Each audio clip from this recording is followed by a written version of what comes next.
Hello class, today we're going to learn about orthodox orthopathy. Orthodox means correct. Orthopathy means emotions, motives, inner heart. Today's lesson is based on Matthew chapter 5 verse 8. My thesis is that the purity of heart that is mentioned here refers to not outward ritual cleanliness, but an internalization of God's standards. Moreover, this holiness is indispensable to enter the presence of God. I base my thesis on commentaries, scripture and cross-references, grammatical context, and the genre of the book of Matthew. My first idea is based on Blessed are the pure in heart. To begin with, I looked at the New American Commentary and read, Purity in heart refers to moral uprightness and not just ritual cleanliness. Pure in heart usually don't go together, but there is another verse in the Old Testament that has this phrase. Psalm chapter 24 verse 4, where the psalmist asks, who shall dwell in the house of the Lord? The answer is, he who has clean hands and a pure heart, who does not lift up his soul to what is false and does not swear deceitfully. We can see that the pure heart is the one who lifts his soul to God, who has a single-mindedness, a devotion to him. Another scripture that helps is Matthew chapter 23 verse 27. Woe to you, scribes and Pharisees, hypocrites, for you are like whitewashed tombs, which outwardly appear beautiful, but within are full of dead people's bones and all uncleanness. So you also outwardly appear righteous to others, but within you are full of hypocrisy and lawlessness. We see that God does not value the outer looks, he looks on the inside. When we look at the grammatical context, we can use the exegetical guide of Logos and do a word-by-word study. When we look up pure, we can see that it is an adjective, nominative, plural, masculine, and it's a substantival. Substantival adjectives function like nouns. It shows that this pure is representing people who inwardly are pure. They don't earn it by doing something. It's who they are.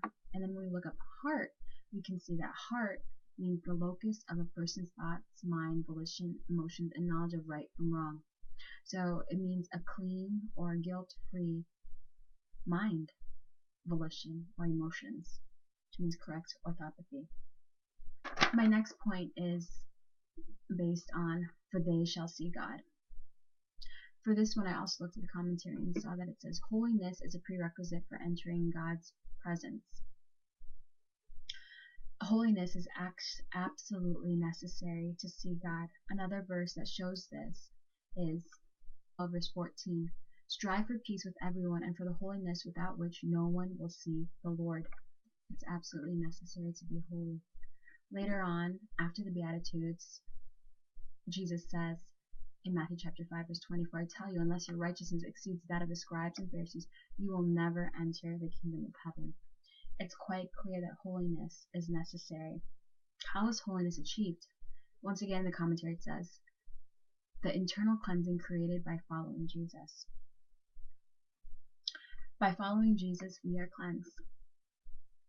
When we look at the word-by-word study and we look up shall see, we can see that it's a verb, future, middle, indicative, third person plural. An indicative mood means that, depending on the context, the writer may or may not believe the action is real, but is presenting it as real. When we look at the whole genre of the book of Matthew, it is a narrative gospel, which is focused on the life and teaching of Jesus. But the Beatitudes are an apocalyptic sayings, teach about what will happen leading up to the end of age and what things will be like in the age to come. So we can see that this shall see is not a complete finished action, but is spoken with a hope. This passage is eschatological in tone. We can see in this passage that what is necessary is not an outward righteousness, but a purity of heart. Purity of heart means more than absence from sin. It means that my heart is singly devoted to Christ. This teaches me that I cannot hide my heart from God. He sees my motives and emotion. This affects my actions because I want to devote my words and deeds to the Lord. This is the only way that I can become pure of heart, by following Christ. God's kingdom has already come, but it is not complete yet. I long for the fulfillment of God's kingdom on earth.